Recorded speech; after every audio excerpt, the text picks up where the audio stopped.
Um, Episode 27. It is almost New Year's. We're 2 years or 2 days out. We're in the middle of a pandemic again. Not that it ever started, but it seemed like it stopped for a little bit and it's back. Steven got COVID. Oh yeah, Steven got COVID. Steven's part of that pandemic. A lot of people got COVID. A lot of people got COVID. I think everyone knows at least a handful of people that have COVID now. So, but the good news is it seems like it's a lot more mild than before with the Delta variant, with more people being vaccinated. But it's still nothing to play with at this point yet. I don't think it's crossed the point where people are like, oh, COVID is like the flu, or COVID is like, like a cold. Everyone's gonna get it eventually. But I think people are starting to realize that now. So I guess we'll see what happens. Today, what are we gonna talk about, Steven? Sorry to put you on the spot. You throw out a topic and I'll throw out one too. Yeah. I think we were chatting in between the week, and it also being the last week of the year 2021. We thought it might be fun to talk about time as a construct, which, funny synchronicity there. It just so happens that when Hack messaged me about it, I was watching the super ultra campy, crappy Justin Timberlake movie that came out in like 2010 or something like that, called In Time, where it's a futuristic society where everyone has this like tattoo of how much time they have left before they die, and that time is a currency that you use to pay for everything, whether it's a coffee or whatever it is. So I thought that was really cool. So I think time was a potential topic. Don't know if you wanted to talk about or riff on anything else, Hack. But I thought that was a pretty chunky, meaty topic. Might be too big. Yeah, we could talk about time forever. I do see it going into like many different directions. So I'm actually not sure where we're going to take it. Although it is New Year's, and then, obviously time might naturally go into like New Year's, like the chunk of a whole year. And I guess what that means, a year as a construct too, I don't know. Let's just start, and then we can start messing around with whatever.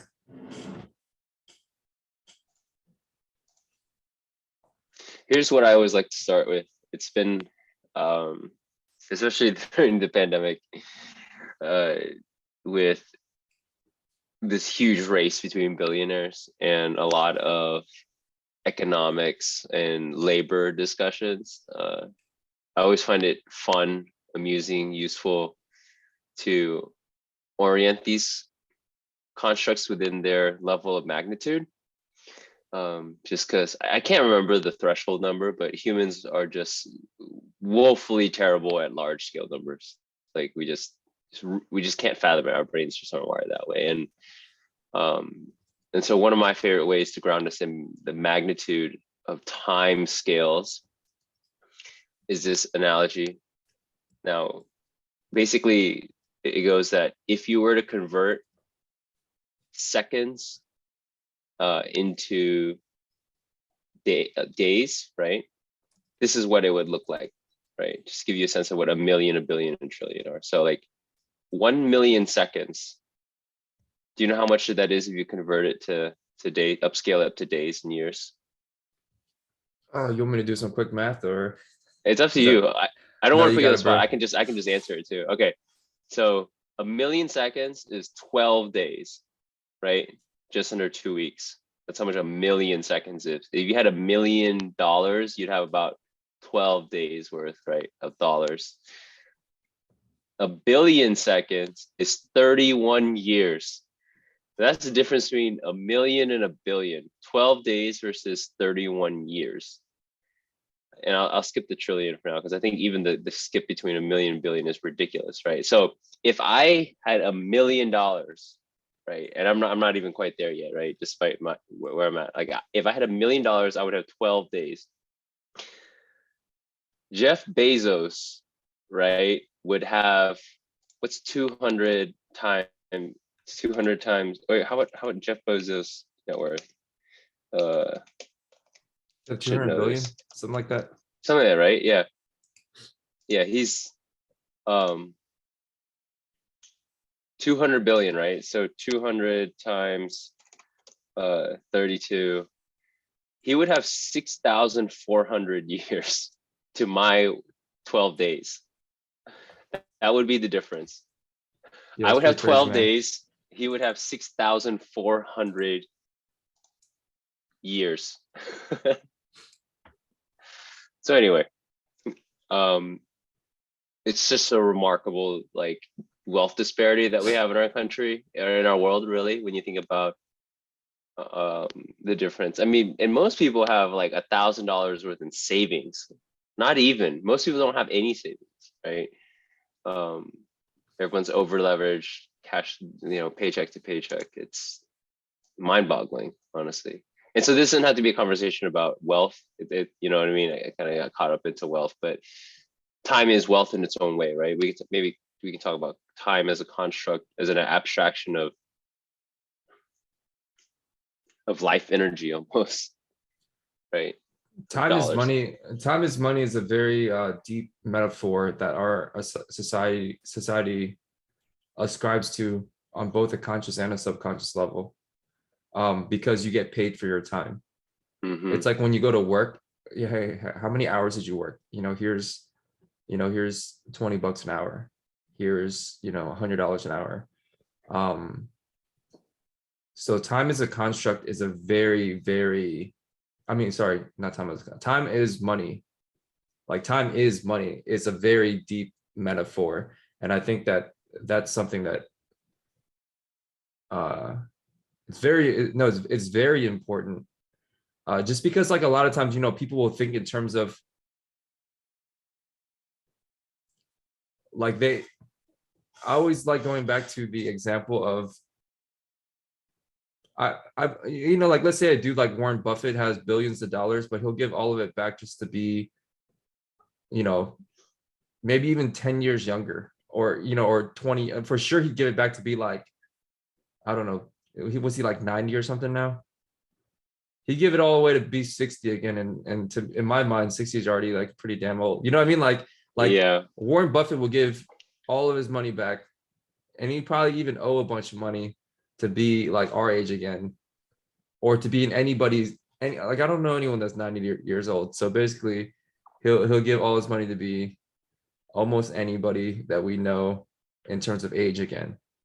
But a lot of times people don't think like that. They're really willing to trade, their time for money. But at some point you got to understand that trade becomes a bad trade, because time isn't actually money. It's that's just a metaphor we use to kind of understand things a little bit better, but it's not a direct thing. Like you can't change time into more money. You can do like little things to like, get a little more time in your day if you're rich, of course. I'm sure Jeff Bezos has like, people doing all the shit that he doesn't want to do. But he still can't live 6,000 years, like he can't turn that into money. So I don't know. I just think that understanding that time is money is the metaphor our society ascribes to, but also understanding that time isn't exactly money. A metaphor isn't exactly the thing. It's also helpful. Man, it's deep. I feel like this is where we would like benefit from a whiteboard of sorts, because it's almost a structured equation or frame, like time is not money, but it is also money, or money is time, right? Like you give the example of like you get paid like $20 an hour. Like time is a function of that $20 but then also distributed off across the hour, right? Money can buy you some time and freedom. It can give you back time. It is a locked in state of some initial investment to society, right? Forgetting all the different, like, other things that people do with money, but at the end of the day, you're right. It's not, you can't confuse it for time itself, even though it's so powerful. Like, it's like almost butting up against, like, it's so strong, truly, right, that it starts to kind of hit up against, or potentially even eclipse, your idea of life itself and time. Like, I'm trying to like thread that needle. Is very interesting because it's both powerful, but then you don't want to like misconstrue it as life itself, or as Alan Watts said, it's like time is not wealth, right? It's just the thing that points to. But money's a construct too. yeah, money and time. It's funny, they're so inextricable almost. Like, is there? I mean, unless you're like, well, actually, I don't even know if you can pull them apart, because insofar as any group of humans lives together, there is some type of thing that's traded, whether, you know what I mean? Like even a smallest tribe is going to be like bartering, trading some type of resource back and forth, You think when they started money, I say they as if I know who, what, but you think when they started money at first, they were like, hey, I want to trade this goat for those 2 sheep. But wait, I don't need a goat. So I actually need, like, I don't know, that pile of firewood over there. So let's trade it into this medium. And at first it was probably just like trading a bunch of like, things into, like, let's say gold coins or some shit. And then trading those gold coins for, like, I guess, physical objects. But I wonder how long it took before they were like, hey, so these gold coins over here, can I just buy your time? You know what I mean? Where it's just like, okay, I'm giving you this physical object here for that thing. I guess before they were, it probably, that jump probably wasn't that big of a jump, right? Because before that, they were probably like, yo, I'll work for you for like a month if you give me that sheep or something. yeah. Maybe, I don't know. You're blowing my mind right now. I'm No, I'm just, still half awake, disclaimer, but you're blowing my mind, because when you say, oh, do you think when they started this, I can only imagine and assume, right? Like, the likeliest scenario is that if you and I were trading, and I wanted to make that first jump into currency, I would give you something that signified my name, my brand, like who I was. Like, that was kind of worthless, right? Like, scribbling an IOU or whatever. But like, I would give you something that if someone saw it, or if I saw it again, or maybe my wife saw it, or daughter, whatever, they'd be like, oh yeah, that's Steven's symbol. Like, that's meaningful to him. And therefore, it's like, in that moment, an affirmation of this identity construct that we've talked about, honestly, for a bajillion hours now, right? And it gets even ridiculous, because you extrapolate that out to all across history, and all of our money has people's faces on it. It's like the people, the mega identities of our society, right? Queen of England, George Washington, Julius Caesar. It's like, it's gone from, like, maybe at the individual level between you and me, like, I would want that IOU to signify me. And then, what's the largest, biggest identity authority that has a human face to it? Ends up being, his dismembered head that sits on, minted onto this little piece of metal. I think that's crazy. Anyway, I just threw it out there. Yeah, trading time for money is yeah, that's pretty crazy, just in general.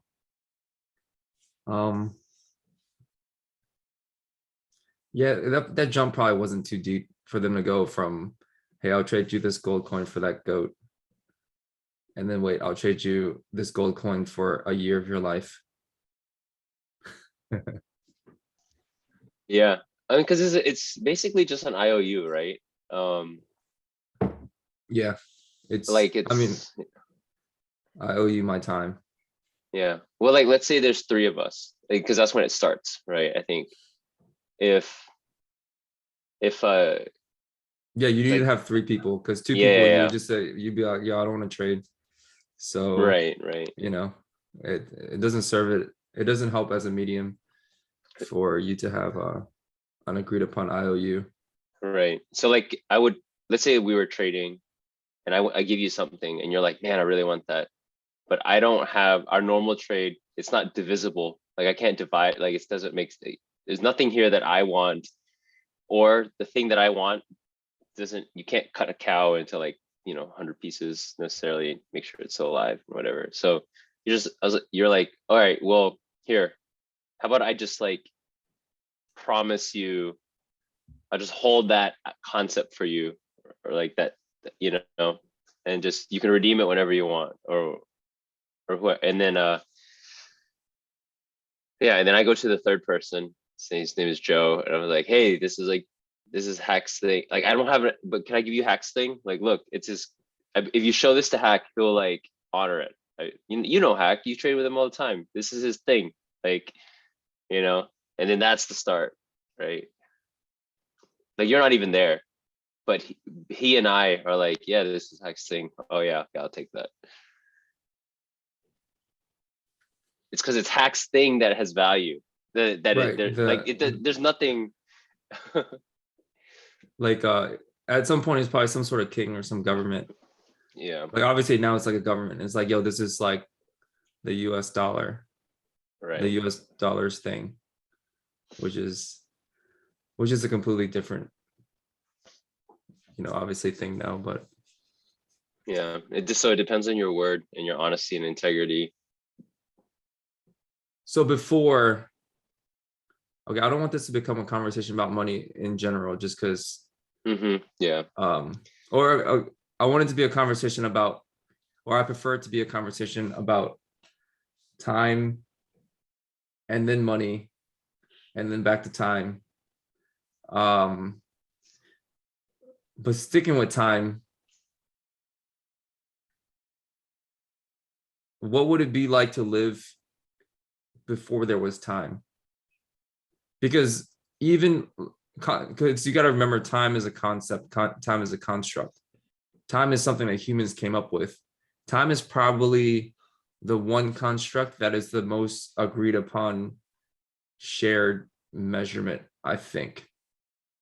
Is that fair to say? Or if not the most, one of the most? It's got to be top three, right? I mean, 7 billion people in the world. There's probably like, what, 6.9 billion people. Some absurd amount of those people know what time is and synchronize to this one construct that's layered on top of everything that humanity does. I don't know if you can say that about a lot of, even like, for instance, like the metric system. Not everyone uses that shit, like Americans and shit. So Yeah, I uh, would say yes. so it allows humans to,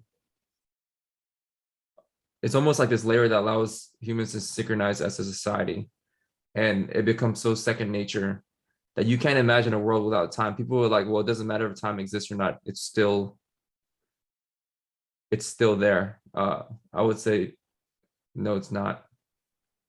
Because time doesn't, like, the fact that you think in terms of time affects your experience very directly.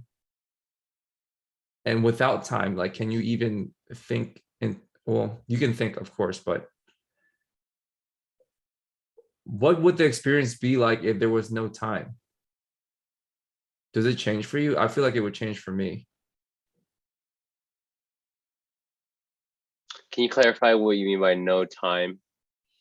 Like, okay, so time to me is like, years, months, uh, hours, second, days, like things like that.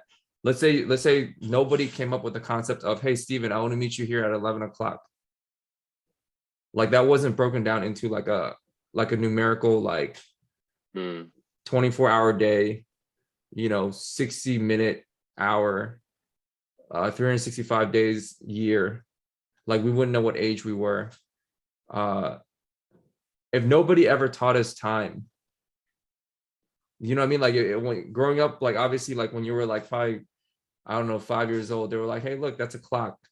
Oh, wait, it's 11 o'clock. I don't know, Power Rangers is on. And then you start to learn time because that's when Power Rangers came on. And you know what I mean? And or you go to school and you know that you get to go home at 3 o'clock. Yeah. Yeah. Okay. So maybe, so I'm struggling a little bit between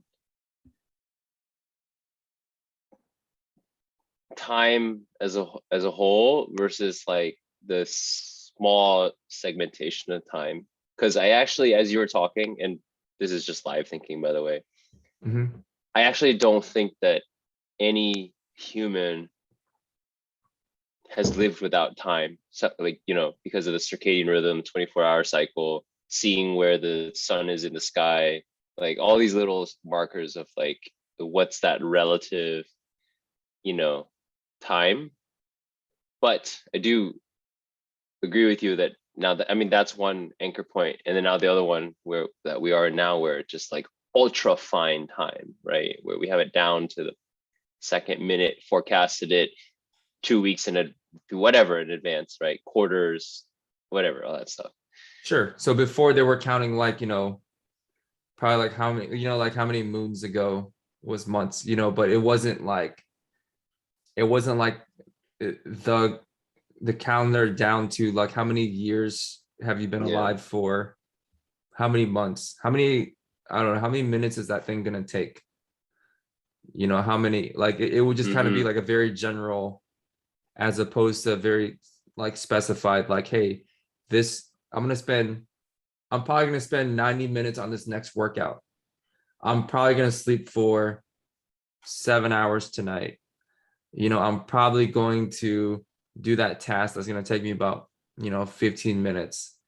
Oh, yeah, that one's only going to take me 2 minutes. Oh, hey guys, I'm running about 5 minutes late.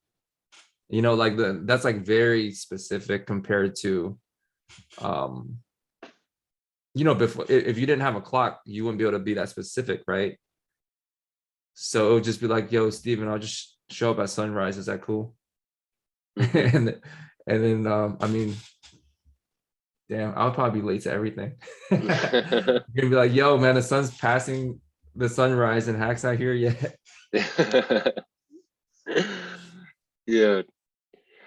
So there's two things that came to mind. I figured that this would come up here. There are some theories, kind of like that intersect a ton of disciplines like linguistics, sociology, all that kind of stuff, that theorize a lot of our constructs in language in terms of past, present, future are mapped to our environment. So people from northern climates, their language, their way of thinking, speaking, collaborating is very time attuned, because you only have X amount of time to harvest, gather food, get a bunch of firewood, prepare for, 5 long months of winter. The days are shorter.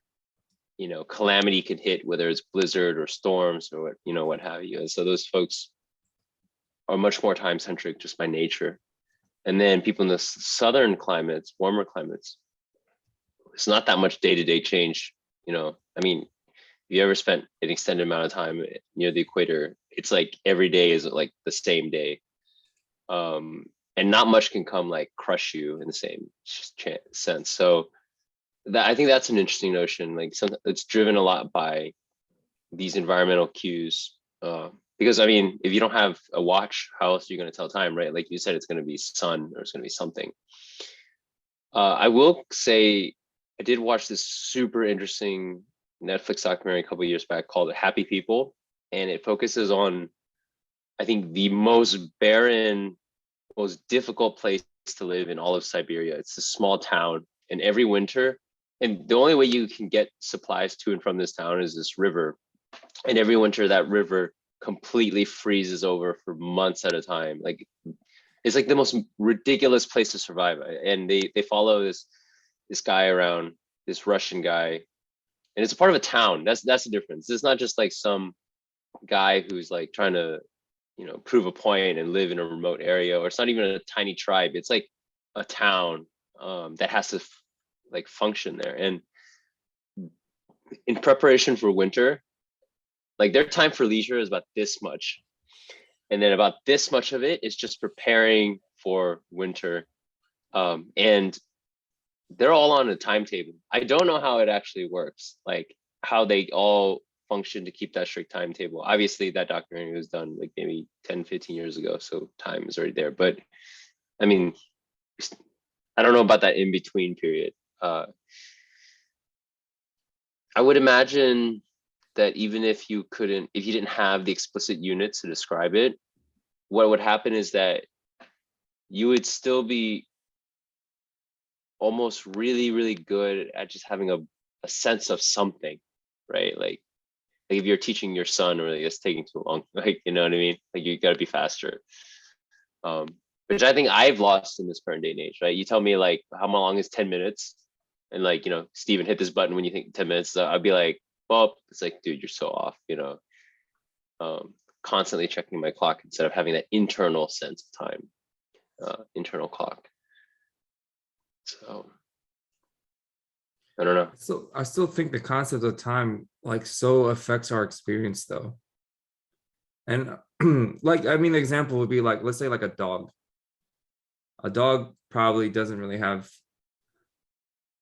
a sense of time in the same way a human would, even if like, like a human, even without like, even before clocks, right? There was probably like sunrise, sunset, and some general sense of time before somebody made it like, hey, let's synchronize the entire every single human onto this one clock that can be broken down into like seconds of the day. But a dog, for instance, doesn't know time. So does that mean the dog doesn't know that he's gonna die, or he's limited? Or you know how sometimes like for me, a lot of times when you get to like flow state, I'm sure like when you're fighting and stuff like that, you forget about time. Mm-hmm. You lose yourself in the moment. There's no time. It's I don't know how to describe the no time. It's like a flow state or whatever.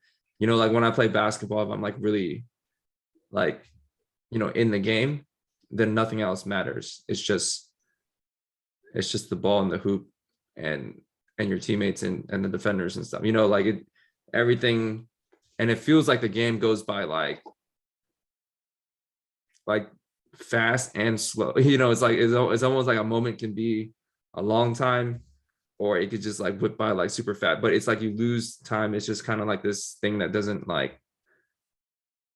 It's almost like your mind isn't keeping track of it anymore. Your mind isn't like thinking about anything but the moment.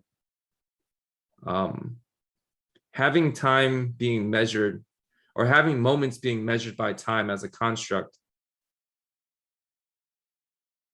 I'm saying, and this is, obviously, this is thinking aloud. I'm saying that affects the moment. And you can feel that when you forget that time exists in the moments when time doesn't exist for you. I don't know what that means, but it's just so hard to imagine things without time. To be like, okay, I know it's this damn contract that we came up with. You're measuring moments. You're like, hey, this is how long it is. But the fact that you have that construct, I think affects like,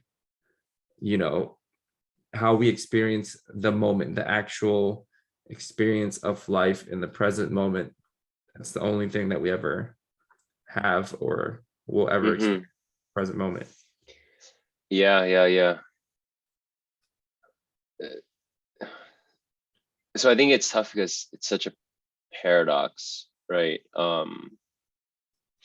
I think because of our hyperfixation on time, a symptom of that should become to no surprise is that we are over attached and over invested in cause and effect, right? I think we have this notion that we can predict our futures. Is fundamentally human, like by excavating our past, right? Like obsessively re-examining things so that we can figure out what we need to do next, right? And I think that the mechanisms of time have like maybe sent us too far down that path. But to go back to your question of what would it be like to be operating in a state in which you are not in time, you are above it all, right? You're looking at past, present, and future all at once, knowing that it's not segmented, right? It's connected in a fluid way, and they're all kind of like in a superposition. Your whole life is just actually this one big continuous stream. It's not actually just chunked out by what you can observe at any one little moment, and that realization comes with the fact that yes, everything is cause and effect, right? But it's not one that you can predict. So chill out, right? And all you can actually, even if you had that understanding of it, in which you can, I think that, we are equipped to meditate, sit back, and just kind of watch life, not even our life, but all of lives, like all the earth as it as it kind of moves and manifests. Like you can kind of sit above it all and look and understand it, but know that by observing it from that realm, it doesn't necessarily mean that like you're super smart now and you can predict the stock market or whatever, right? It just means that you can see like the flourishes almost in a way. Like if I see, for example, if I just was looking at like one wave crashing, I'd be like, oh, wave comes up, crash, boom, right? Maybe I can like kind of break that down and start to understand wave mechanics. But if I like zoom out and I see like, oh, there's 2 waves, 3 waves, oh, and they come this way and they hit the shore and then they kind of suck underneath, like, and then you just start to see movement, right?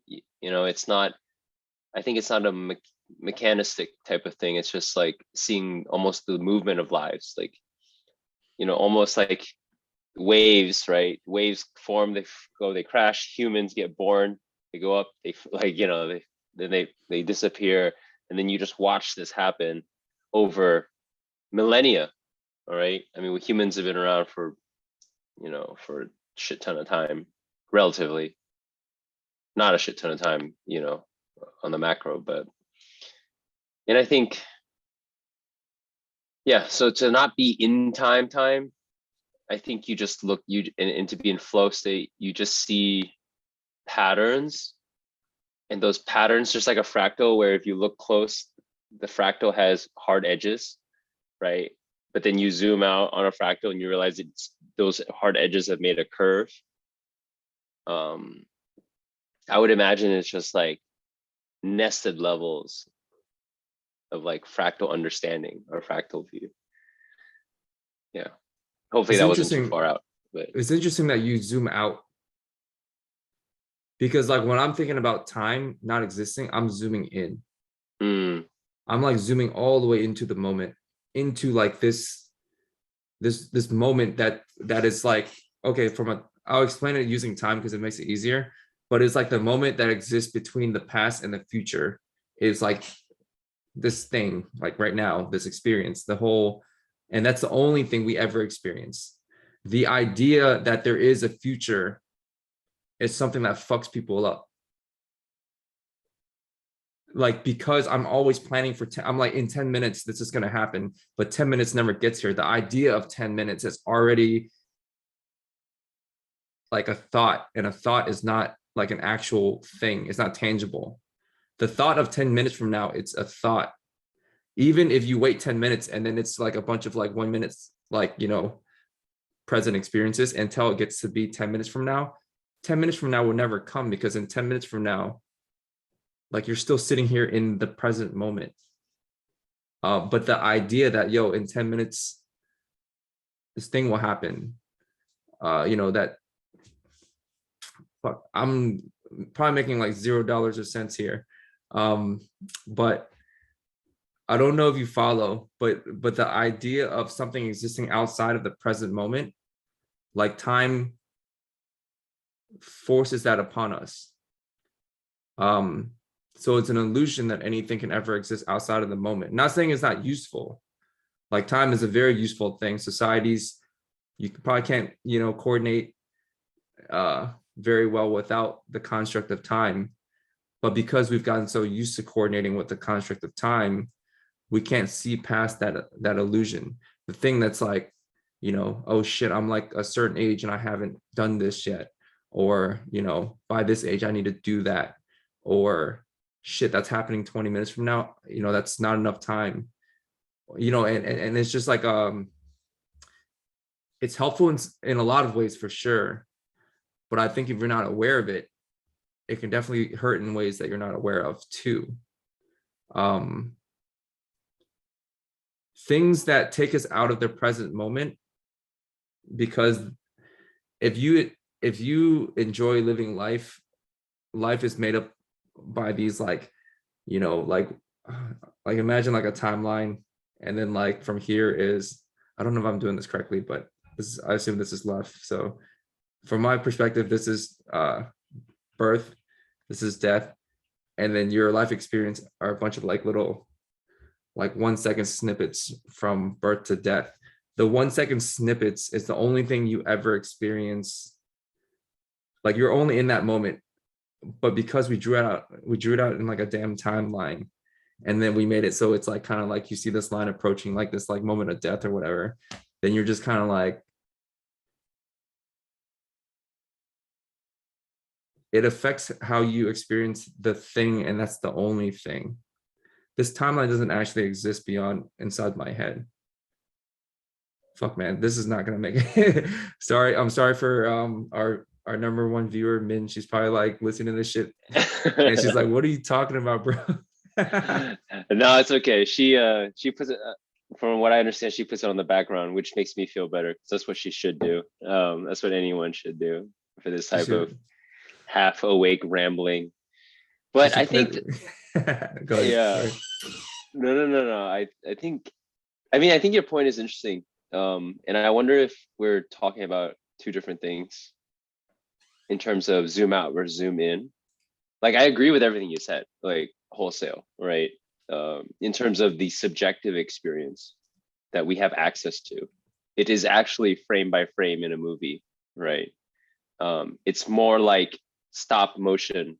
You know, when you watch a stop motion film and it's very obvious to you that things happen frame by frame. But at the same time, the fact that time doesn't exist means that, like, there is no chunking or segmentation. And all, like, have you ever seen like the time lapses where a person's walking or doing something or waving their arm, and it's like the whole track of it is there? You know what I mean? Like a snowboarder going off the jump, but they got like every 2 seconds of it, you know, and they look like just one continuous form. And there's been even visualizations of humans where, you know, if you erase the time thing, we're actually just giant worms. You know, you talked about like birth to death, because if you were looking at it without the time segmentation, you would see this human that just like worms around, because there's always this infinite future and infinite past. Like, you know what I mean? Like, I know what we're you're talking talking about about. like almost like fourth or fifth dimensional viewing, right? I mean, and I say that from like a quasi physics maybe slightly mystical sense, right? And so that's kind of what I was thinking. And it is interesting where we, I think, went first in this conversation about the erasure of time. But again, I totally agree with you in terms of like in this plane of existence and maximizing your, or maybe I should say minimizing, our suffering and making the most of this beautiful, crazy thing called life. It makes the most sense to index on what you can actually experience, right? Which is just this moment. And that's all, right? It'll never be anything more than just this moment.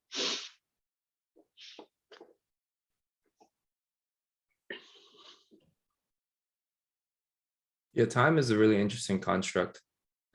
Man, I need to figure out who the smartest person that has talked about time in a manner that I can understand. It's probably like Alan Watts or someone.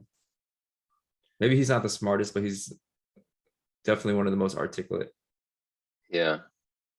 I would see it, I always see it as two, right? It's always like a Richard Feynman, like a physics perspective on time, weaving in all of Einstein's work, and then the spiritual side. Yeah. I usually lean to the spiritual side, but maybe I should. I think Feynman is a really good,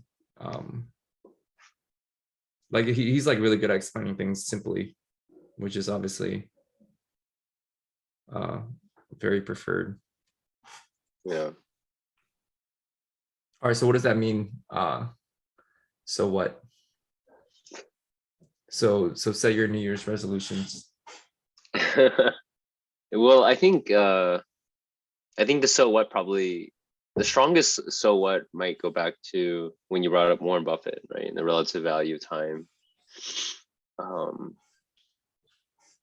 think let me see if I can summon this platitude out of the depths, but humans overestimate what they can do in a day and underestimate what they can do in a year. Compounding small, unsexy actions that are rooted in the present moment, in only what you can do now, like acting like judiciously and only what you can do, is like stupidly amazing, right? Like it's honestly stupidly amazing what like sustained, consistent, small effort does. Which is what, I think, yeah, all the spiritual side says is that, look, if you really are fully here, like truly here, and you just take care of this moment, it will all work out, I mean, it's going to work out anyway, but quote unquote, if you're trying to get like a high score in this game or achieve or do whatever it is, or even just be happy, even if that high score is to not like be in so much suffering, that is the answer, it's to be here now. That's it, full stop. So in terms of tying back to the so what, I think with the 2022 on the horizon and New Year's resolutions, it's just be here, be fully present, right? Like there's a utility in thinking about time, but you got to be able to cap it. And hopefully you fill your life up with enough stuff that it will naturally cap itself. But yeah, don't get too lost in a thought in a place that doesn't actually exist yet or ever, and just make sure you're here. I mean, that's something I guess I would say to myself. There has to be a balance, right? Like I think you said it well when you in that last when you said don't get lost in something that doesn't actually exist. I mean, obviously you're out of balance if you get lost in like, let's say, the timeline of life. Oh shit, I haven't finished even the timeline of your day. I know this shit happens to me all the time where I'm like, all right, I gotta get A, B, and C and D done today. And then, and then I have it planned out where I'm like, okay, I gotta do this by, I don't know, 12 o'clock. And then I can work out between 12 and 2. And then at 2 o'clock, I can go maybe eat lunch, and then at 3 o'clock I gotta finish this thing by 5 o'clock, so I can do this thing by 7 o'clock, so I can, I don't know, go do this other thing by 9 o'clock. And then it's almost as if if I don't,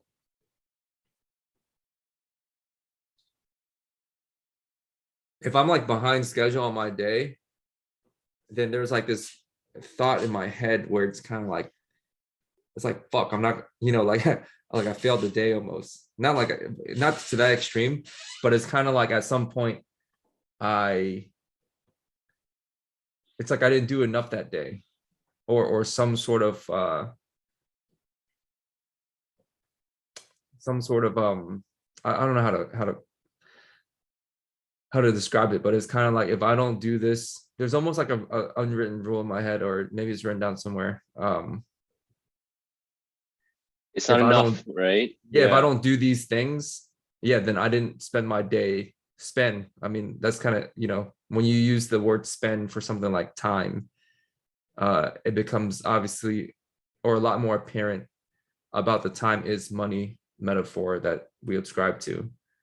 Um, I wonder if it's helpful to try to use a different word other than spend there, because time is money as a metaphor or an analogy is helpful, but it's still not exactly the thing. So perhaps I'm thinking about time wrong. I don't know. I gotta put more thought into this one, but yeah, I don't actually. I'm talking in circles here because we're doing this live, so this is very this is very these are fresh thoughts coming to my head. Yeah, man. Likewise.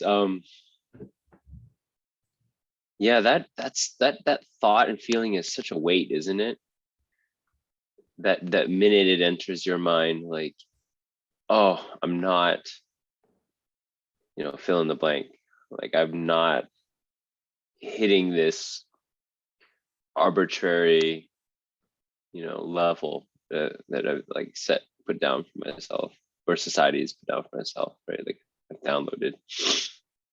And it's still the truth, right? I don't, I think back to, another metaphor I like to use with life is hiking, right? For a lot of through hikes, some of the big hikes, you have to put in like certain amount of miles every day in order to hit your destination in time, for winter hits or something like that. And it's like, so you could be like, oh my God, I only, didn't do enough, didn't hit my 17 miles today, shit, I got to do like 20, 23 tomorrow. So it's still true and there's still consequences, but just like the hiking analogy, like don't let it be a weight, right? Like what are you, so what? Like what else can you do about it, right? You're already like having to put in all this work. You already got carrying a big backpack on your back and trudging. Like why add more weight? Well, sometimes that weight, it works in the short term. Humans, we can whip ourselves into shape by being self-loathing. Maybe if I just hate myself more, like it will like help me get to the finish line. But it's not sustainable, right? I think most people will find out, and that's where I'm really interested in high competitors, like the Kobe Bryants and what have you, who have. It's almost like a lot of times when we look up to them, if you're an amateur athlete or amateur whatever, you see this like hard nosed grind, and you almost, I think, project that because that's what you think like someone like that should be. And then you dive deeper into their mentality, you realize that there's this big degree of flex on not letting those things weigh you down. And yeah, you're right, man. Like the minute you don't hit some type of thing you said you think you're supposed to hit, that thing is heavy. I'll speak for myself. It feels very heavy, you know. There probably has to be a better way to measure where it's like not the thing that you hit, because that's not the thing you can control. Sometimes it's perhaps with let's say fighting, the things you can control is that you show up and you train and you practice, and you know, you put in the work, you know, you pay attention to your diet, like those are things you can control, as opposed to whether or not you win the fight. I mean, I guess you could say, well, these are the things that are going to lead to whether or not I win the fight. But then let's say you do everything right, and that's all the things you could control, and you still lose the fight, or whatever the milestone is. Then the milestone should be the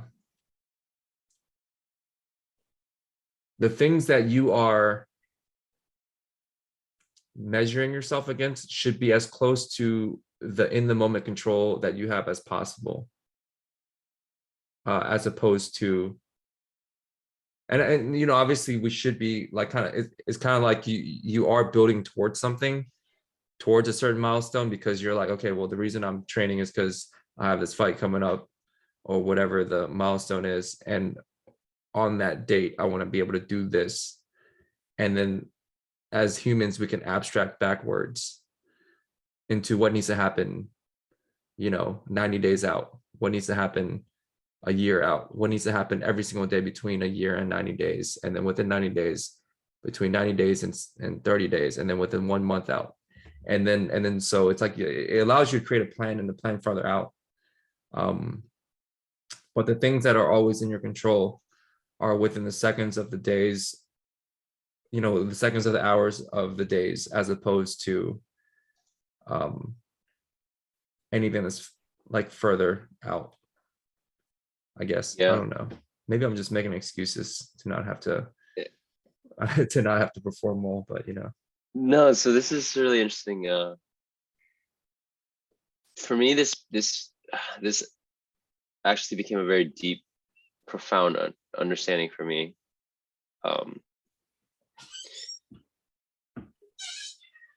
To tie it a little bit to what's in your control versus not, right? I think it's safe to say that people overestimate what's actually in their control, right? By and large. So let's say it gets down to here. But I think even here, it is not accurate, our locus of control. It's actually so much smaller, right, than we think. And this ties back, maybe, you know, try to run with me here because it is kind of messy, but I think a lot of my internal suffering in the past, and I would, you know, I think I would say that a lot of people suffer from this, is when people say, okay, so that happened, but you know what? You tried your best. Didn't you try your best? If you tried your best, you have nothing to worry about, right? You tried your best. And then for me, the voice in my head would be like, oh, hell no, I didn't try my best. Like, that's why I feel bad. Like, I waited too long. I could have done this better. Like, that wasn't my best. But this is interesting because there's a bit of a trap that happens as well, right? Because I think in all of us, especially when we're younger, we have this idea of like unfulfilled potential that's kind of downloaded into us this whole time. Like, you're better than this, you have this. And to some degree, they're right. You know that you're better than this, right? You know that you could do better. And you do know that if you actually did try your best and it didn't work out, then you actually would be at peace with that. But all of the pain and suffering in modern world, I think, comes from the fact that when you ask that person, did you do your best? They're like, no, I didn't do my best, right? Maybe that's some self-sabotage, you know, hedging, whatever. It wasn't my best. But that's almost separate from this other very powerful concept that you and I have been talking about, you know, this past month, which is that everyone is always doing their best. Like, because if that's all that you could manifest at that point in time, like if that's all you could summon, that was your best, right? There was no if, should, could, whatever. Like, if I studied more, if I didn't wait till the last moment, if this went right, if I didn't like honor that, you know, look, you're not any better or worse than what actually manifested. And that helped me a lot, you know, in fighting as well. I used to get really worked up when I lost the fight or I lost the sparring. But then I realized, like, you know, in my mind, I'd be like, had great, like, rational excuses, right? Like, if I told people this, they wouldn't say you're making excuses. They'd be like, oh, that makes sense why like that affected your performance. But then I'd realize like that doesn't fucking matter, right? Like I got second place that day. Like I did not win. Doesn't matter if I'm better than that guy nine out of 10 times at all.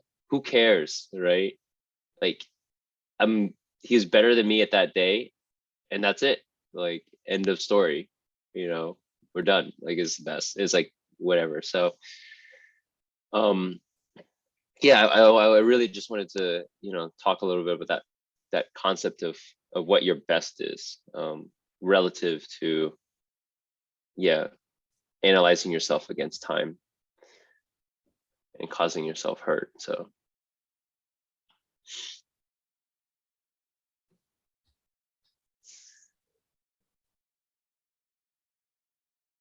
There was definitely a very clippable 60 seconds there when you were talking. I kind of wrote some of it down. So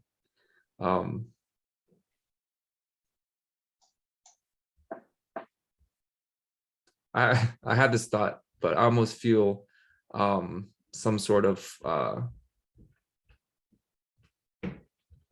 just gonna put it out there, but I feel almost I feel like I'm almost offending myself by saying it. So I'm gonna say it. dude, you're offended? Damn. Yeah, I'm you know, actually, only you can offend yourself. Yeah, I feel like I might be offending myself by even saying it. When you were talking, you said you have nothing to worry about if you tried your best, but the reason that you're worried is because when someone says, yo, did you try your best? If so, you have nothing to worry about because you actually didn't try your best. You know you didn't try your best. You could have done better. And then you wrap that back around too.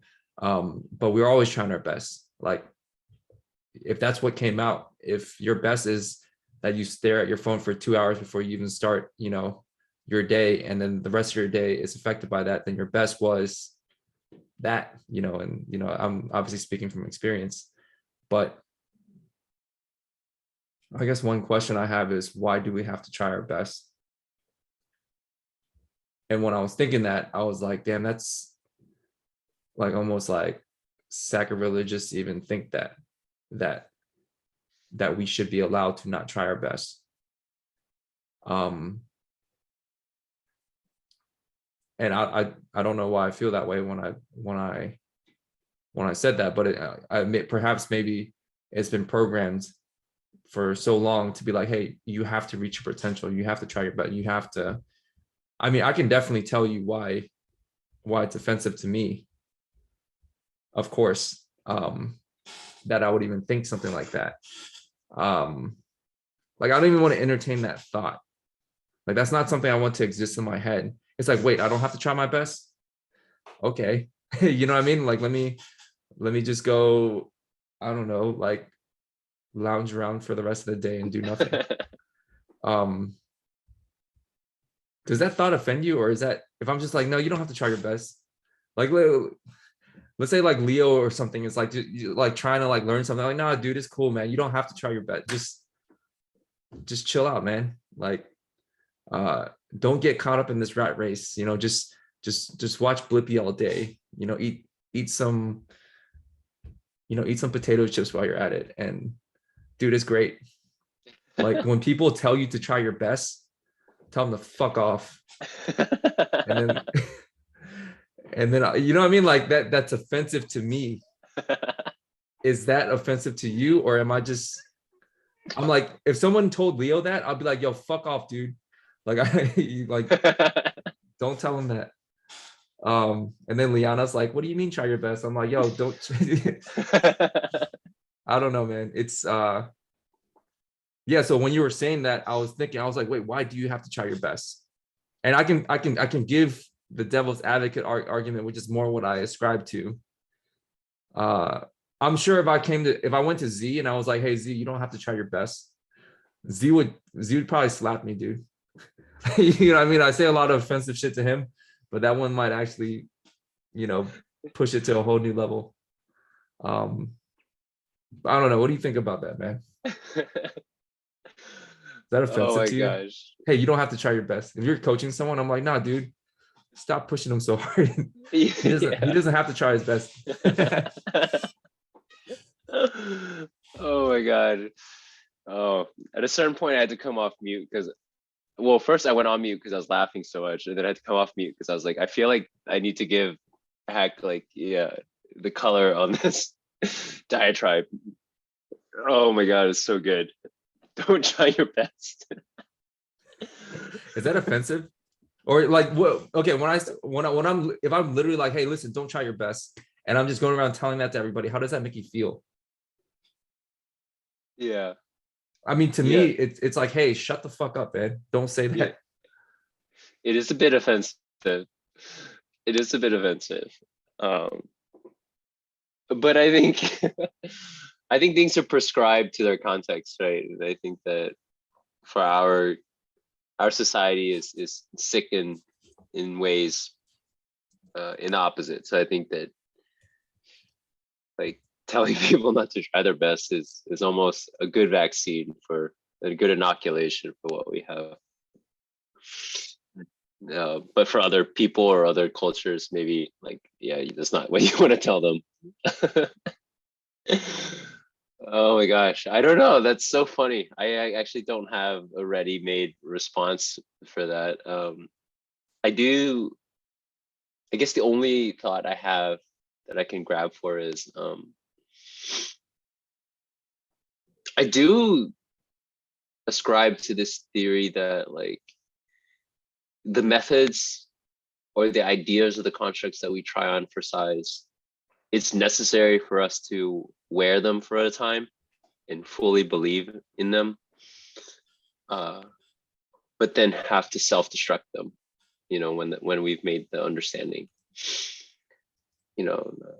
I mean, I think meditation is a really good example of one where when we first start meditation, it almost has to be like to get calmer, to get more in life, to get more, to get, right? To be a more of this, that, like, and just keep attaching to all these different outcomes.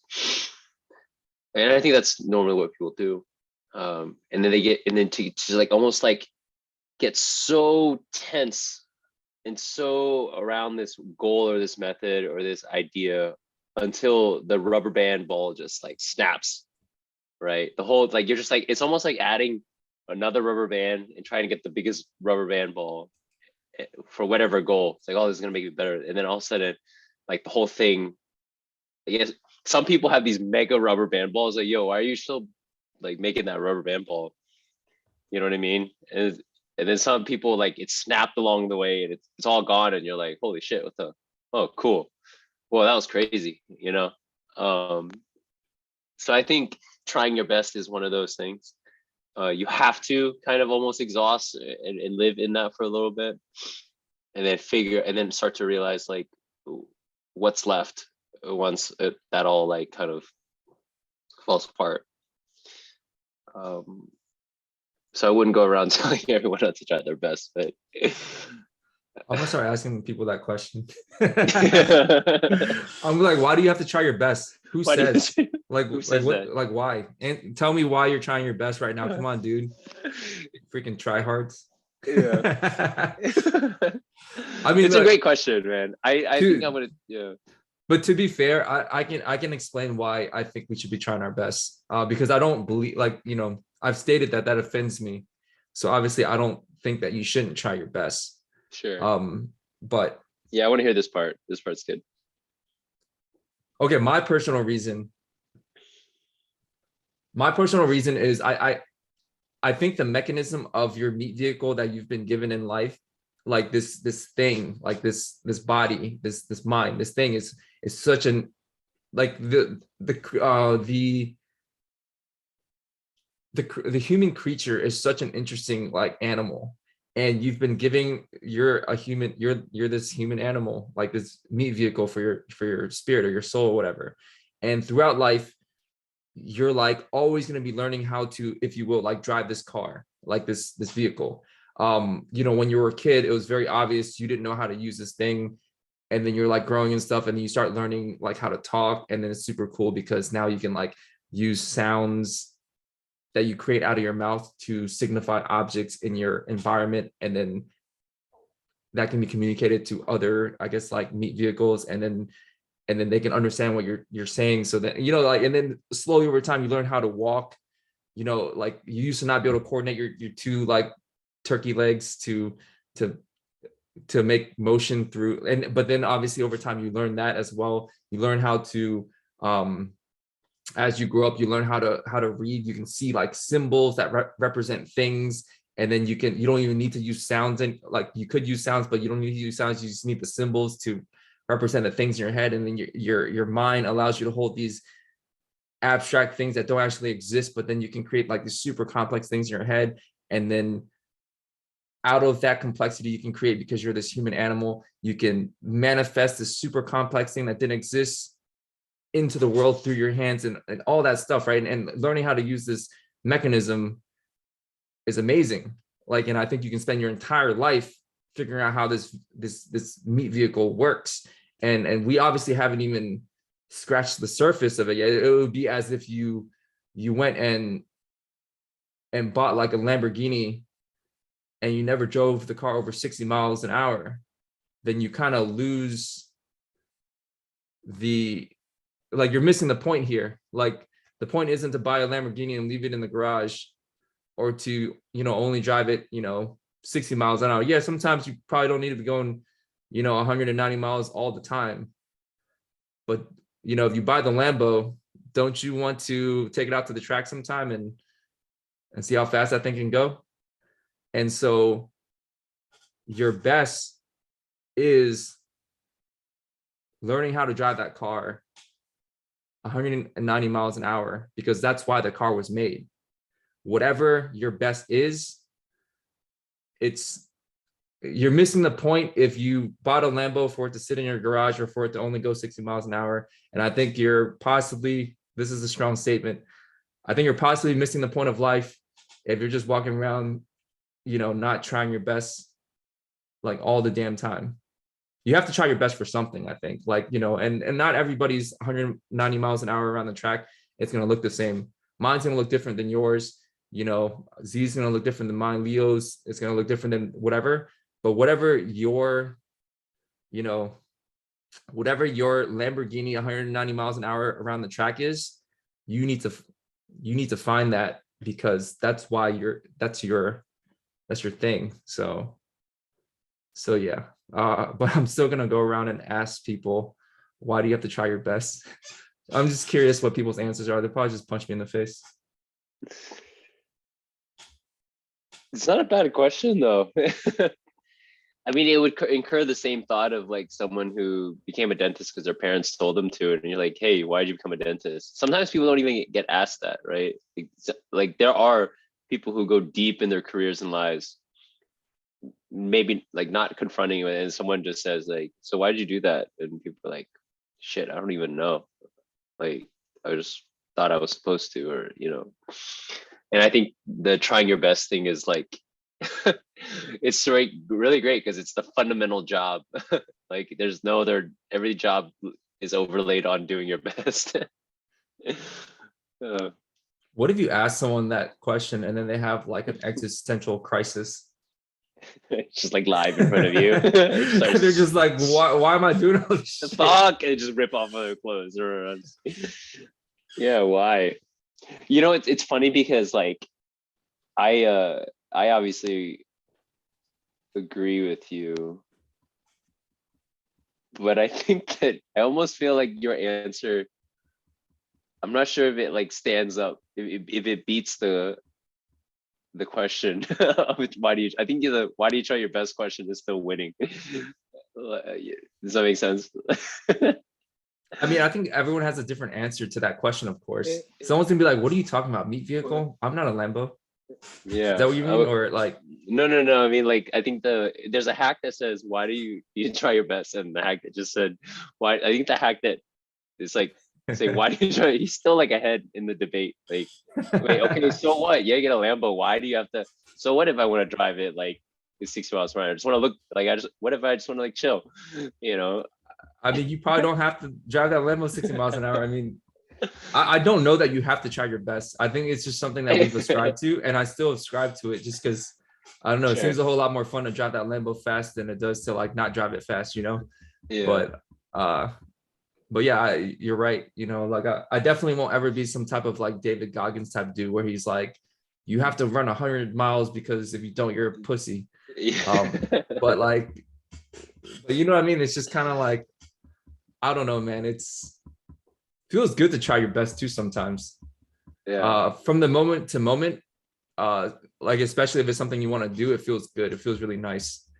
Um, but I wonder if that gets overlaid onto everything else. Hmm. Like if I'm playing basketball, I want to play against the toughest competition that I can still compete against because it Hmm. feels good.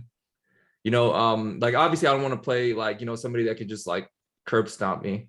That doesn't feel good. But I want to play against the highest level of competition that's where it's kind of a close game where I have to try my best in order to win. Um, so there's something to be said about that too, I think. Yeah. Yeah. Maybe hopefully. Because it's fun might be a good answer in some cases. Yeah. Yeah.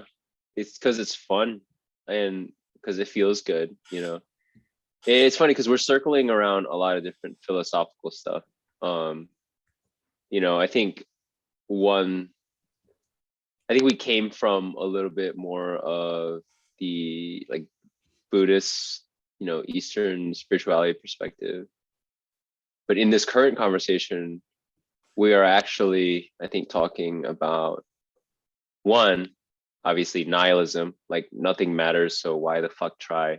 Like why the fuck do anything? Nothing matters, right? Why try your best? It's useless.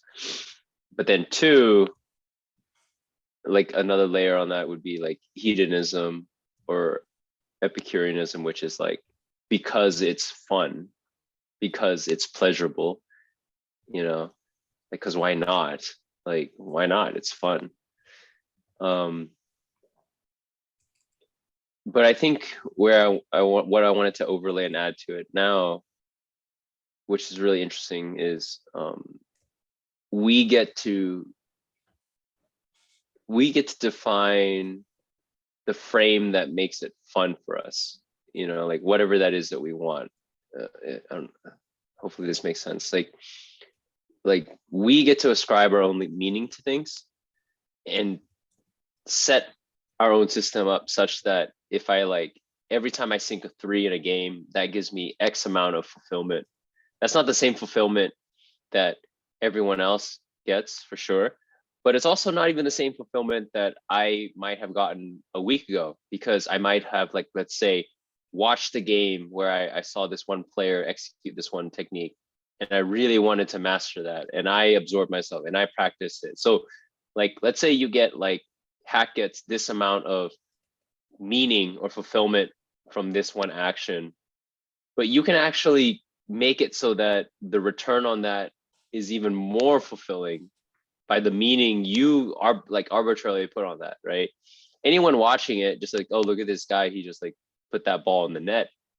But because you've built a meta structure around it, now all of these things give you back the returns.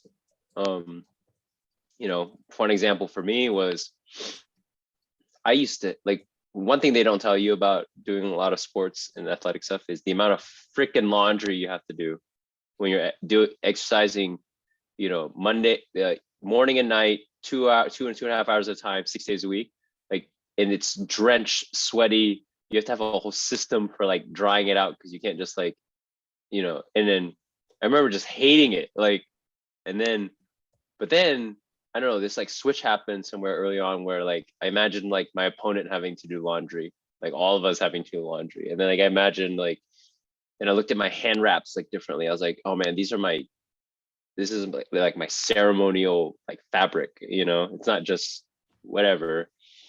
And like so my laundry had to became much more meaningful to me. Like I was like, oh, I'm gonna do laundry this way. Like I have a system, like these are my special hand wraps that I like the most. And like all of a sudden, this stupid thing of doing laundry, I was able to make it meaningful, and it's so therefore it was a lot more fun, honestly, rather than just like grumbling and just seeing my clothes and as like this inert thing that I had to deal with. So maybe that was too far of a side tangent, but like, yeah, I think you can tell yourself this story almost, right?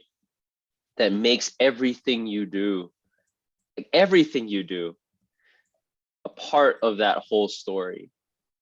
And the key is obviously if the story goes off track or it needs to be rewritten, don't get too fussed up about it. And also make it a part of your story that like you're gonna go off track, right? Because that's every good story is like that. But yeah, it's fun, man. You can make it fun for yourself. You can make it you can make yourself the main character of a movie. Who watches a movie and doesn't like feel everything the main character feels, right? And wants to some degree be that main character. Like you are that character. And if Step I was the into it. main, if I was the main character of that movie and people were watching, they'd be like, "Yo, why is that dude still on his phone for so many hours of the day staring at Instagram reels? Yeah. The fuck is he doing? Do something." They're like poking me with a stick. Yeah. Oh my Like, God. hurry up, Yeah. do something. Where's the climax? Come on, get off your ass, bro. I'm guilty of that. Oh, we're all so guilty of that. Oh, so guilty of that. Like, That's this why I movie like to zoom out. sucks. Oh my God. Yeah.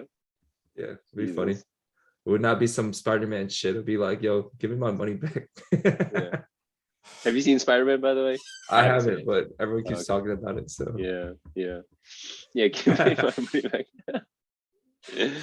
I mean, I wonder if that's like, yeah, if like your awareness watching your ego is kind of similar to that, right? Like I also full of metaphors, right? Metaphors are great, but use awareness as a metaphor of watching the movie.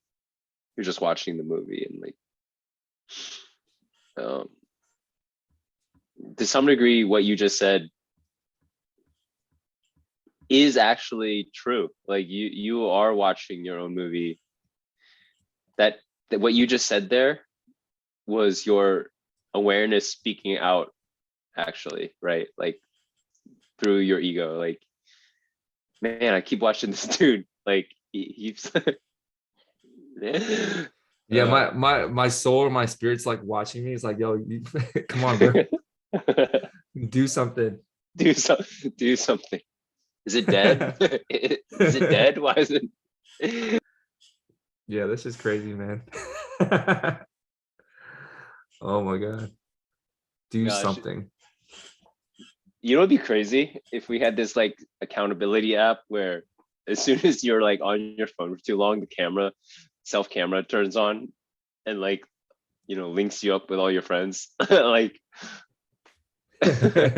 you're just like all of a sudden it turns on and it's like, upshot of your nose. It's like, oh shit, fuck. You know what's interesting? Wait, is there a way to share screen time? Like in like, how people share like Fitbit, like, yo, I just ran like 3 miles or some shit. Yeah. Is there a way to link like certain apps and then just have it be like a shared screen time just to see how much we're fucking up? I don't know about all the. I just looked at the Apple one. There isn't one built in for screen time, but I'm sure there's something. It's gotta be something. There should be something that's like Fitbit but reverse, and it needs to be like maximum shame, like hey, look how long this jackass spent on Instagram Reels today. Oh my God. So what's funny is that when we did that challenge with our friend Vicky on minimizing screen time, that worked for me. That actually worked. It was a little bit painful, but I would like do everything I could to not like. I would even like use my desk, like my laptop. I think that's better though, because it's an environmental thing.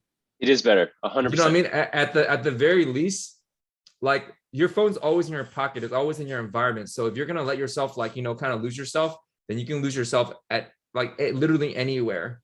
But you're not gonna be at your desktop 100% of the time. So even you have a fucking ball. Watch as much IG as possible. At some point when you get up from your desk, you literally can't do it anymore. Yeah. That's a really great habit hack too, by the way. Yeah, where you replace it with this slightly better one, and you allow yourself to do it 100, like, as much as you want. Like, you can't use it on your phone. You can use it on your laptop, but when you're on your laptop, you can do whatever you want. No one's gonna care. Um, yeah, dude. Maybe we should revive that in 2022, because that little experiment we did actually changed my screen time usage habits. Hey, It do you was like know? tough. Do you know? I didn't know this till like yesterday. I don't know why I didn't know this. But Apple has a built-in timer that stops you from getting on an app. Like after, like you can set it. Oh So for yeah, instance, like but I didn't know that thing existed. But Min told me about it yesterday. I set it on my phone, so I put it for an hour for Facebook and IG together, and I hit that shit like, it's obviously like. ridiculous. But then there's a big ass button that says, "Do you want to stay in this app anyways?" And I'm like, "Yo, what the fuck, bro? Just like I needed to like literally kick me off." Yeah, I was about to Like say that it didn't work for me because I would extend it by like a minute, like a minute at a time, because it doesn't do anything. You just there keep needs to going. be a way for you to be like, um, I don't know. Maybe it can't lock you out of the app completely. Although I think that'd be better than having a fucking button if I had to pick between the two. Because then I would just like, never set a time. Like, I would be like, oh, like it's literally gonna lock me out. So I would be a lot more careful about it. But there needs to be a way where at least you have to do some sort of like 2-minute task to get back into it. Where it's just like, I don't know, maybe you have to click the button like 200 times or some, some shameful task that you're probably like, man, you know what? If I really wanted to do it, I don't, you know what I mean? Like it's gotta take a little work to get back into it. Yeah, But maybe it can't lock you out completely because you might need it or something. yeah. So some task, maybe a 1-minute task. Dude, having to tap at 200, that's fucking hilarious. Yo, what are you doing? I'm trying to fucking get my fix. I'm trying to get back in, man. Yeah, you just look like a clown. Yeah. Yeah, I don't know, man. But yeah, I'm gonna try to stick to it. So I've only used the timer for one day, but it probably saved me at least an hour yesterday. Nice. So but then like after 12 o'clock when it reset, and I knew that it reset, I was like, I randomly was like going to bed, and now I looked at my phone, and I mindlessly went to Instagram, and I was like, oh shit, it works. And I'm like, oh wait, it's after 12 o'clock. So Yeah. I lost 10 minutes there, but better than if I didn't have a timer, because I was like, fuck, I'm only gonna have 50 minutes left to stick around on Instagram tomorrow if I keep going. Yeah. You know what's helped me actually? I just throw this out there. I just turn my phone off completely. And there's so many times I reach for it and it's like I go like this and it's just black and it doesn't turn on. I'm like, oh yeah. I'm not supposed to be on it right now.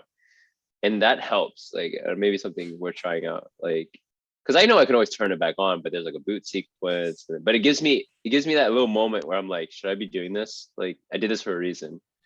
You You know know? what I do? I have like this I might have showed you this before. I have this this thing you can buy on Amazon for like $50. It's called a case safe. And then like you can set a timer on this thing. I don't know if you can see it. Okay, But yeah. basically you set a timer, right? And then you literally can't open this. So you see how it works, right? You set the timer and you push the button and the thing closes. Yeah. And then it basically there's a little plastic thing that comes out here, and it just closes into this box, and you can't open, like there's no way to override the timer. Yeah. So like a lot of times I'll just be like, all right, I've been fucking up for like I spilled my phone in here. I set the timer for like an hour, and I just push the button, and there's no way to get it without breaking the box. And then so like I do that sometimes. It's like physically impossible to. Yo, that's awesome. Yeah. So Can you bring that next time we all go out to eat together and we just grab everyone's phones and be like, chuck it in there? yeah, I mean it's pretty big, but I mean I could definitely bring it. And it's not designed for phones. It's designed for like anything, right? But I feel like someone should make a more compact, like a more compact version for phones, because that's a thing now. People are literally like, hey, like I don't know, maybe somebody would use it. I mean, I think it's useful for that. Yeah. That'd be so annoying though if we're like, if you lock up your Honestly, phone. man,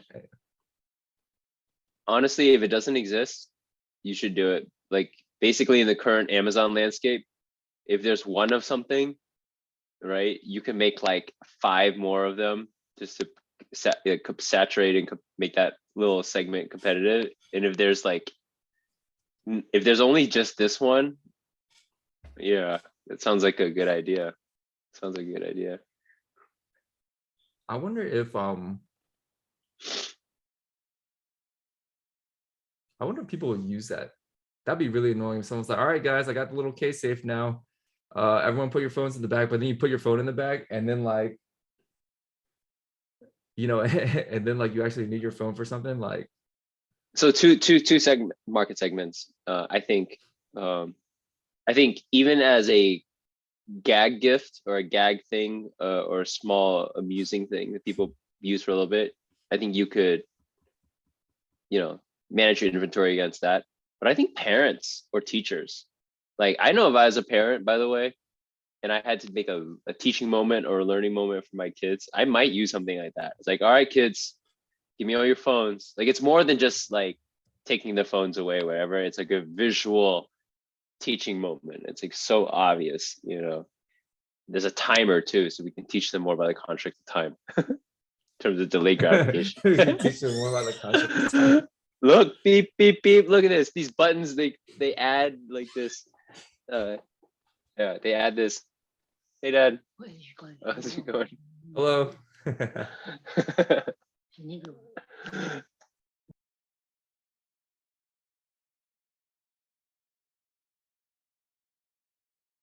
Oh yeah. Yeah, I think a case safe it's for some phones. first. Yeah. A case safe for phones, and you're just like, hey, I wonder what the social pressure would be like. Let's say we were at dinner and I was like, all right, guys, brought this thing. Everyone give me your phones. They're gonna be like, yo, hack, what the fuck, bro? Yeah. Well, it's that type A friend energy, right? Where like it's either, yo man, this is so annoying, I'm never gonna do this again, or 2, oh, this is for my best interest, even though it's annoying and I'm like begrudgingly grateful, but I'm still gonna complain. Yeah, I definitely wouldn't mind doing it for myself. Yeah. Because I probably need it. But other people, like imagine like, I don't know, someone a lot more conscientious than me, like let's say like probably like CC who's never on her phones, like why would I give you my phone, bro? Yeah. I don't have that problem. Yeah. I'm like, what's wrong with you? Well, everyone's got that, you know. Like for example, I try not to have sweets in the house. Like I have a big sweet tooth, right? For other people, it's literally a non-factor for them. They're just like, I don't care, like, you know, it doesn't matter, you know. So yeah. It's interesting to me when people can actually tie their dopamine hits to the shit that they're supposed to be doing. Mm-hmm. Which It's is like, what oh, what yeah. I was just saying about the laundry bit. Yeah, you can like, Yeah, let me go do my to-do list now. That's gonna be a great time. right. Yeah. Well, Freaking so type A people. my theory for that too, though, is that, well, because I think for a lot of type A people who are naturally like the reward system is already intrinsic, right? Like it's already there, as it should be for humans. I think some of us are just like, you know, we were born with different stat points where our reward system is not intrinsic. We have to like put it into place. You know, there has to be like this bigger meaning, and if there is no bigger meaning, then there is no reward system, right? And I think that now this is a bit of a controversial theory, right?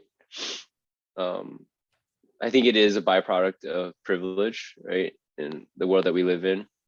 Because I do think that if you were to say like you and me were an archetype of procrastinators or whatever without intrinsic value systems, if you threw us in a different environment, like one that required more maybe like creativity or handling of chaos and improv, like our reward system would be right there in front of us every day, which is solve this problem, right?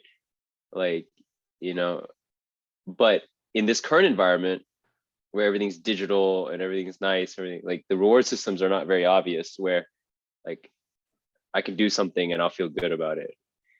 But I don't know, sometimes like when we're in a group, right? You and I, and we're trying to solve a problem, like you gave the example of trying to fix a friend's Ray's keys out of her car that she locked in there. Like that was like a fully baked reward system in itself, right? That was just right there in front of you. Now imagine if your whole environment was that. Yeah, that was fun. That was like playing those stupid carnival games. It's like, hey, you think you can get this key out in time for Ray to make it to work?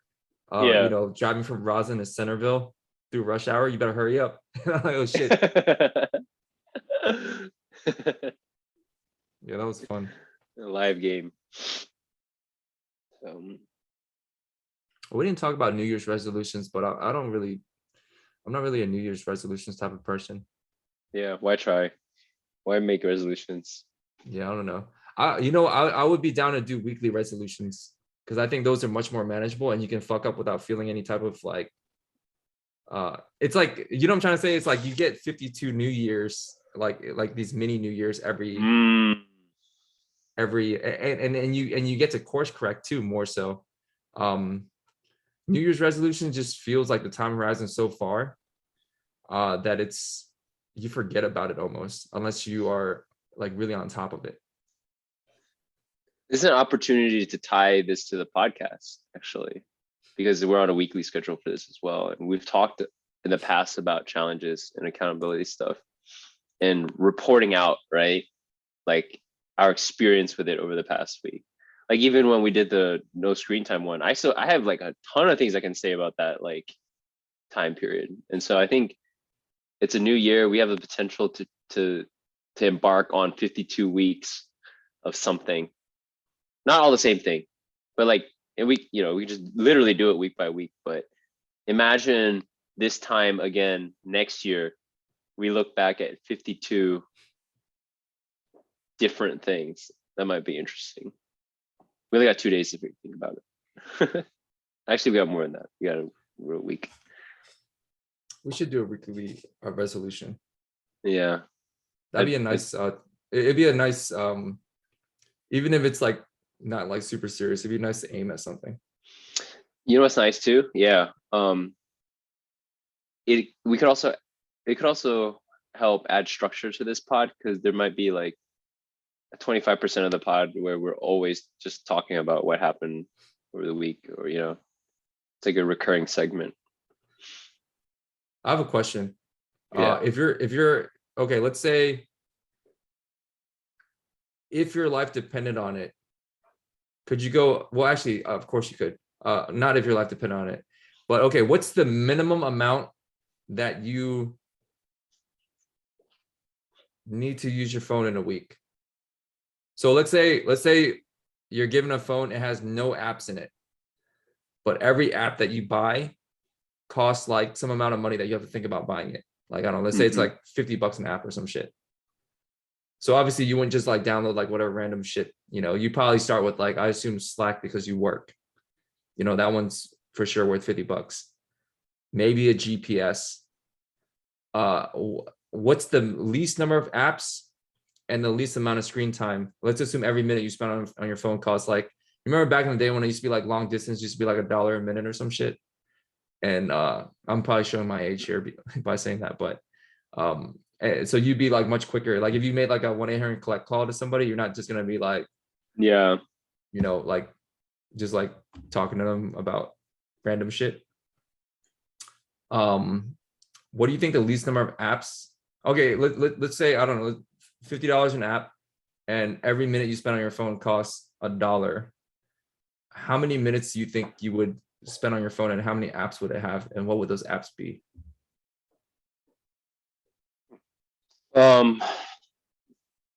So I think it would be internet browser, music, Yo, music's a tough And one for $1. dollar mid to have. Well, I mean, like I if guess you're just passive. playing, yeah, Yeah, it's yeah, passive, okay. right? Yeah. Because I'm not on my screen. If I was like curating playlists and looking at new artists and shit, maybe. I don't know. Does that count? Does it count just to play it? Let's say some passive, I don't know, maybe like a nickel a minute or some shit. Okay. Like Yeah. if it's not screen time, something like more reasonable. Yeah. I'd And probably still then pay a nickel a minute to listen to music.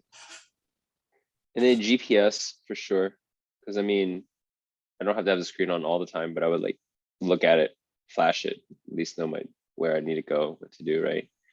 Yeah, I'd use it much more sparingly. I'll do Yeah, right. Or couldn't I just use Google Maps from the browser? I know. Anyway, I'm getting way too deep into the gaming it.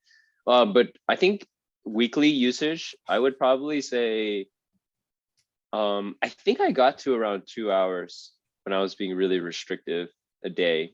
And so if I just, as a 14 hours week, across those apps, So like a messenger app, GPS, GPS, music. yeah, messenger, internet browser, messenger, GPS, music, four apps, 14 hours a week of screen on time.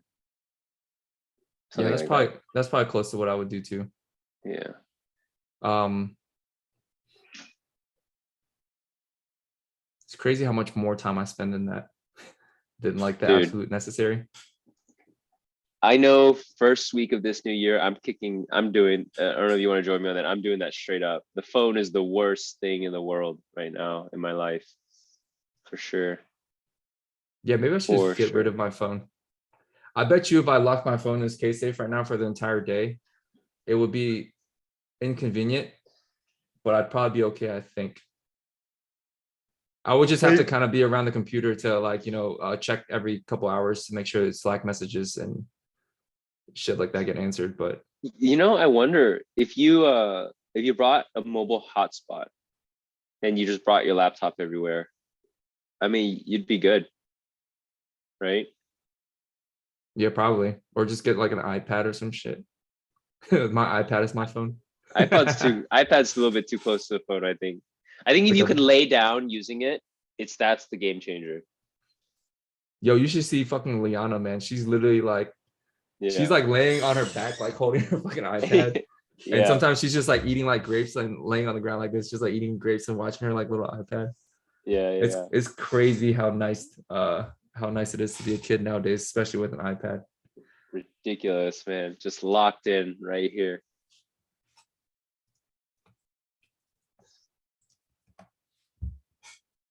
All right, let's set a I don't know. Did you want to start a weekly resolution? Because I'll be down to just be like, hey, this week, I don't know. Yeah, let's start with phone. I think it maps nicely with time. I'm down to do the phone one again. Okay, what specific for the phone one? Do you want to? So I just discovered that timer joint on my phone. So I think that's a pretty dope feature. Yeah. That I've been trying to use since yesterday. But I'm down to go as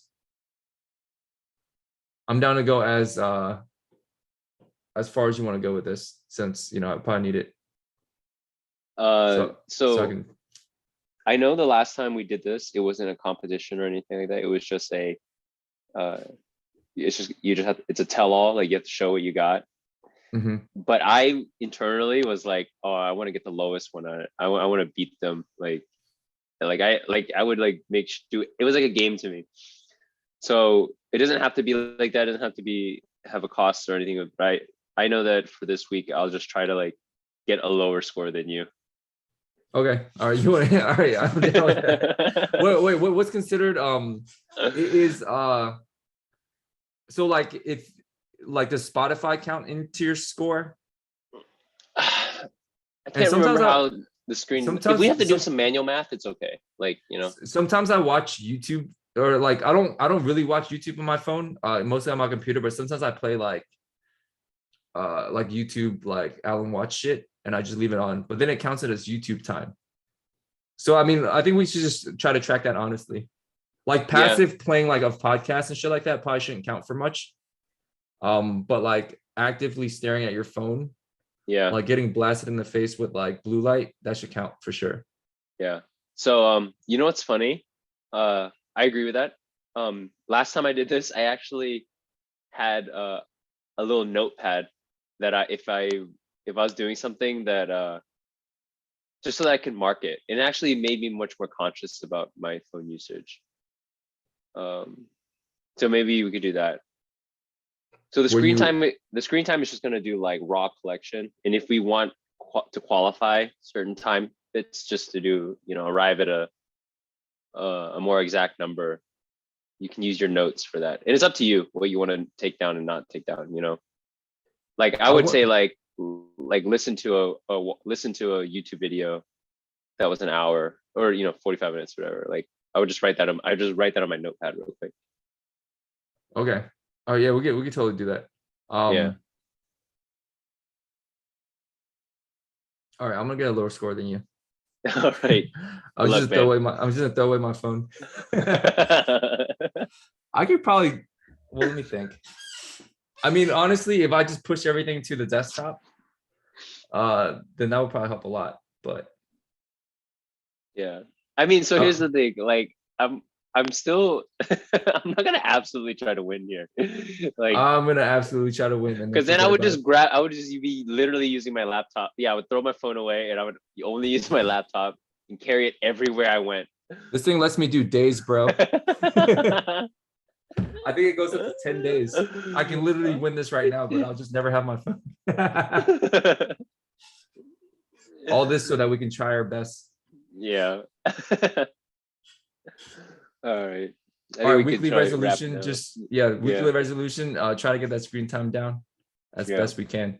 Yeah. Try our best. All right, I'm gonna stop recording. Now, here's the thing, real quick, about the screen time thing. Like, maybe we should do it.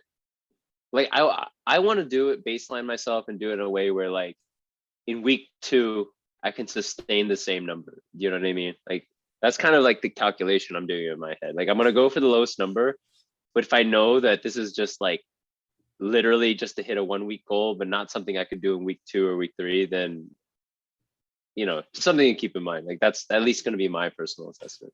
Are we posting this somewhere? We should. Or like, am I just Yeah. supposed to message it to you so that we know where we're at? Yeah. I mean, we can check in day wise or every couple of days or like you did before, but definitely at the end of the week, where it's going to be a show all, like reveal Okay. your card, reveal your hand type of situation. All right, got it. Yeah, man. This is, like how every week it gives you like the score. It's like you spent 80% less screen time Yeah. or some shit. I hate that thing. It's gonna be really fucking embarrassing for me, bro. It's been like because this last 99%. it went from the absolute worst to all right, I'm trying to win this shit. Was this last week your absolute worst? That's a big I statement. mean, I assume it's one of the worst just because like everyone has COVID, so you couldn't really do anything for Christmas. And Yeah. just like we didn't do Christmas for my family, just shit like that. So it was probably just kind of like, all right, this is gonna be a pretty bad week. Yeah. But it's absolutely gonna for sure the delta is gonna be pretty fucking big between last week and this week, if this week goes okay. This is gonna be so funny.